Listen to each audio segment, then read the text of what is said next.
இது வந்து இப்ப இந்த இதுல வழக்கு வந்து சட்ட போராட்டத்தை எங்க ஐயா தொடர்ச்சியா செய்து வராங்க.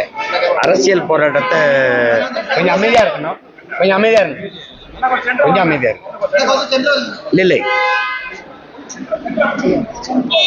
இஸ்லாமிய சொந்தங்களின் விடுதலையை வலியுறுத்தி அதுக்கான சட்ட போராட்டத்தை வந்து தொடர்ச்சியா எங்க ஐயா, உங்களுக்கு தெரியும், மூத்த வழக்கறிஞர் ஐயா பாப்பா மோகன் முன்னெடுக்கிறாங்க.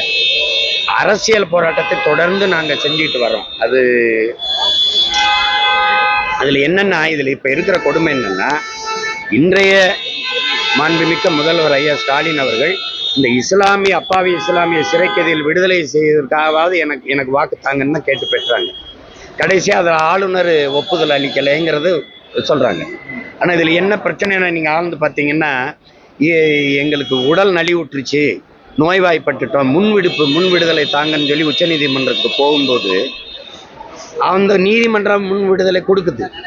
ஏன்னா நம்ம அரசு பதில் மணி தாக்கல் பண்ணுது. அவங்க எந்த மனநிலையில் உள்ள போனாங்களோ அதே மனநிலையில் இன்னும் இருக்கிறாங்க. வெளியில வந்து அங்கே இருக்கிற இந்து மத தலைவர்கள் உயிருக்கு ஆபத்துன்னு பதில் மணி தாக்கல் பண்ணிட்டு, உங்களுக்கு சிக்கல் புரியுதா? இது ஏற்கனவே விடுதலை ஆகி 2 வருஷம் வெளியில இருந்தவங்களை மறுபடி உள்ள கொண்டே அடைச்சிருச்சு. அதுதான் இப்ப இருக்கிற சிக்கல்.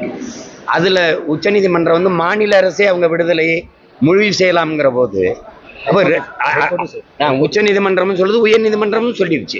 அப்படிங்கும்போது இந்த வெளியில 2 ஆண்டு இருந்தவங்களை திருப்பி கொண்டு போய் சிறையில் அடைக்க வேண்டிய தேவை ஏன் வருது? இப்ப அதுதான் இப்ப அந்த சட்ட போராட்டம் தான் ஐயா செய்கிறாங்க. நான் வந்து மிகப்பெரிய ஒரு வலியுறுத்தி ஒரு பெரிய போராட்டம் செய்ய இருக்கேன் சென்னையில். அது இப்போ டிசம்பர் இறுதி அல்லது ஜனவரி முதல் வாரத்தில் செய்வேன். நம்ம ஏற்கனவே செஞ்சுக்கிட்டே போனேன். அப்போ போகும்போது இந்த வலியுறுத்திட்டே போனேன். ஒரு குறிப்பிட்ட இடத்துல எனக்கு இந்த அனுமதியை தரலை. அது குறிப்பாக மேலப்பாளையம் பாளையங்கோட்டையில் செய்ய போகும்போது தரலை.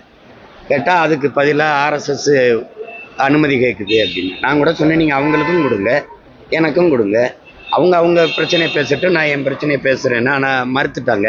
அப்போ அதுக்கப்புறம் எனக்கு அது தொடர்ச்சியாக அந்த வாய்ப்பு மறுக்கப்பட்டதுனால இப்போ நான் அதை செய்கிறேன். நான் அது ஒரு திறன்னு ஒரு ஆவணப்படம் எடுத்தீங்க. அந்த இந்த பாதிக்கப்பட்ட எங்கள் குடும்பங்களை, இப்போ என் தங்கச்சி போல் உள்ளவங்களெல்லாம் பேச வச்சு, இப்போ நாங்கள் பேசுகிறது உங்களுக்கு புரியல.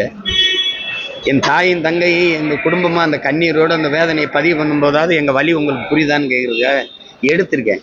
அதை போட்டு திரையிட்டு காட்டி அது ஒரு பெரிய மாநாடு போல் செய்ய இருக்கேன். அதை விரைவில் செய்வேன்.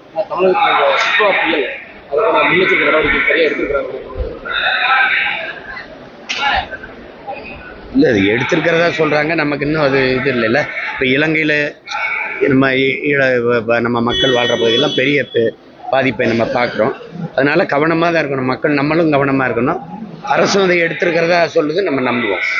வேற என்ன, முன்னெச்சரிக்கை எடுத்திருக்கிறதா எல்லாரும் சொல்கிறாங்க. நீங்கள் மருத்துவர்கள்லாம் 24 மணி நேரம் பணியில் இருக்கணும், காவலர்கள்லாம் விழிப்புணர்வு இருக்கணும், மீட்பு படையெல்லாம் கவனமாக இருக்கணுங்கிறத நம்ம செய்தியில் நீங்கள் காட்டினதை பார்த்தா தான். நான்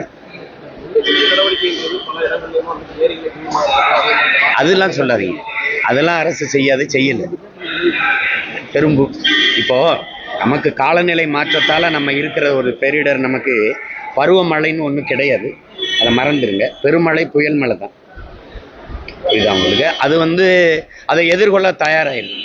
நம்ம அழிவை நோக்கி நகருங்கிற புரிதலும் உணர்வுமே நமக்கு இல்லை. அப்படிங்கும்போது ஒவ்வொரு முறையும் இந்த மாதிரி தான், எப்போ மழை பெய்யும் எப்போ புயல் வரும்னு எவனுக்கும் தெரியாது.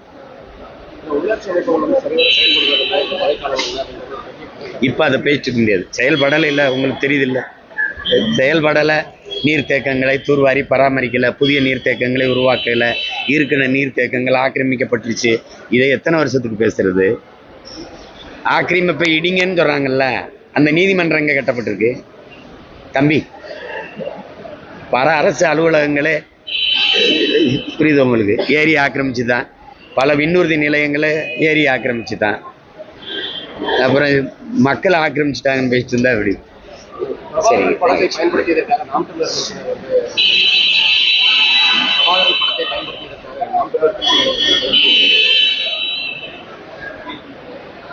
கைது செஞ்சவங்க ஒரு நாள் அந்த எங்கள் தலைவனின் படத்துக்கு வணக்கம் செலுத்துகிற காலம் வரும் விரைவில். இப்போ பரவாயில்ல, ஒருத்தர் தானே கைது செஞ்சுருக்காங்க, பலாயிரக்கணக்கில் கைது செஞ்சாங்க. இப்போ கொஞ்சம் கொஞ்சமாக மாறி வருது இல்ல வரும். தாவேக்கால செங்கோட்டையன் அவர்கள் இணைஞ்சிருக்காங்க.